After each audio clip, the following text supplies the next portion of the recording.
In ancient Egypt, more than 3,000 years ago, the Nile River flowed like a golden ribbon through a world of gods, kings, and towering temples. Pharaohs ruled with power so great they were considered half divine, chosen by the gods themselves, and nearly all of them were men. The rules were clear. Kings led, queens stood beside them. No woman was meant to wear the crown alone. But then came Hatshepsut.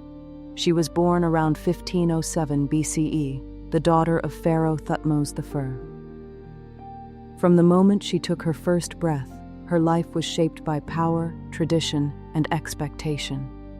As a royal daughter, she grew up in the heart of the palace, surrounded by priests, advisors, and walls covered in gold. She was educated in reading, writing, religion, politics, and most importantly, how to play the game of power. And she played it well. When her father died, her young half-brother Thutmose III became king. But there was a problem. He was just a baby. He couldn't rule alone. So Hatshepsut, now a teenager, stepped in to help. At first, she was called God's wife of Amun, a powerful religious title.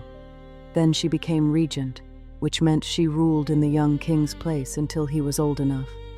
Most women in her place would have stepped aside once the boy grew up. But Hatshepsut had a different plan. She looked around at the palace, the temples, the lands beyond the Nile. She saw what needed to be done. And she realized something bold, something no woman had done in centuries. She didn't just want to help lead. She wanted to be Pharaoh. It was a move no one saw coming. There had been powerful queens before, yes, but none who had claimed the full title of Pharaoh, ruler of Upper and Lower Egypt, living God on earth. To take the throne, she would have to change the rules of the game, and that's exactly what she did. She dressed in traditional royal robes, including the false beard worn by kings. She ordered her statues carved as male figures, even though everyone knew she was a woman. She wasn't pretending to be a man. She was showing that power wasn't about gender. It was about greatness, about what you could build, what you could protect, what you could leave behind, and she proved it. Hatshepsut's reign lasted over 20 years, one of the most peaceful and successful times in Egypt's long history. While many male pharaohs were remembered for war, she was remembered for building. She launched massive construction projects that turned the desert into a kingdom of wonder. Her greatest masterpiece? The Temple of el-bahari, a breathtaking complex built into the cliffs of Luxor. It still stands today, with elegant columns, long ramps, and carved walls telling the story of her reign.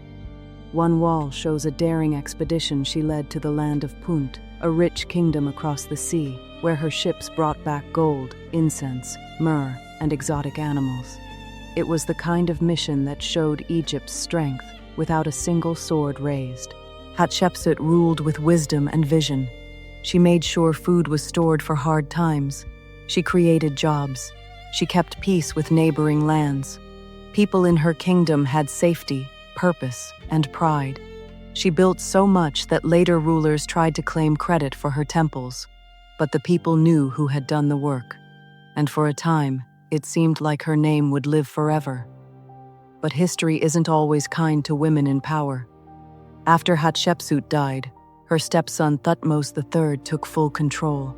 For years, he ruled without trouble. But then, something strange happened. Her name, once carved in stone, began to disappear. Her statues were smashed. Her images were chiseled off temple walls. Her achievements were written over. It was like someone wanted to erase her entirely, as if she had never ruled at all. Why?